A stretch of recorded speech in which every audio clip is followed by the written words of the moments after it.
Orazin yopqach ko'zimdan sochilur har lahza yosh. O'ylakim paydo bo'lur yulduz nihon bo'lg'ach quyosh. Turk dunyosining shamsul millati bo'lgan fasohat mulkining sultoni Alisher Navoiy tavalludining 583 yilligini birgalikda nishonlaymiz. Dardi bo'lsa bulbul ila sirdosh edi. O'z g'amini unutdi-yu xalqim dedi. U oddiy emas, zulm sanoy shoir edi. Ilmingizdan hali hanuz hayratdamiz. Navoiy ziyoli o'rgatadigan kiradi. Avvaloydan adabiyotga mehr qo'yadi. O'z zamonasining yetuk ustozlaridan ta'lim va maslahatlar oldi. Said Hasan Ardashir, Abdurrahmon Jomiy va Pahlavon Mahmud.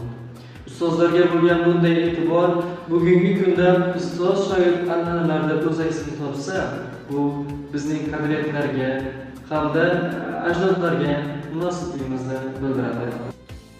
Tun oqshom bo'ldi-yu kelmas mening shab-shabiston.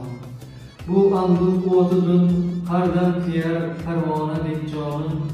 Ne g'am kurguzsa ko'ksim, porasin choki girvonim. Ko'rinmas bo'lsa ko'ksim, yorasiydim dog'i pinhonim. Navoiy kibi hijrondim, bu oqshom bo'ldim afmondim. G'amim yo'q, bo'yna yuz jondim, yetsaga kelsa jonim. Navoiy shunday ulkan meros qoldirganki, uning merosi bir ummondir. Ummonda esa bebaho gullar mavjud. Navoiyning ijodi nafaqat turkiy xalqlar, balki okean va okeanlar davlatlarida ham ma'lum va mashhurdir. Dunyo shaharlarining Tokio, Minsk, Washington, Baku hamda Dushanbe shaharlarida o'rnatilgan haykallari buning isbotidir. Navoiyning ijodi muzey ko'rgazmasi ham, tarixning bir parchasi ham emas. U yashayapti va yashaydi deydi Verdes.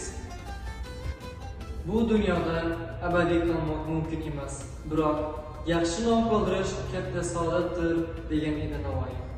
Bu dunyoda umrbod qolmoq mumkin emas, biroq o'zidan yaxshi nom qoldirmoq katta saodatdir. Demak, Navoiy 5 asrlik saodatga ega takrorlanmas mutafakkir ekan. Navoiy tavalludining 583 yilligi muborak bo'lsin.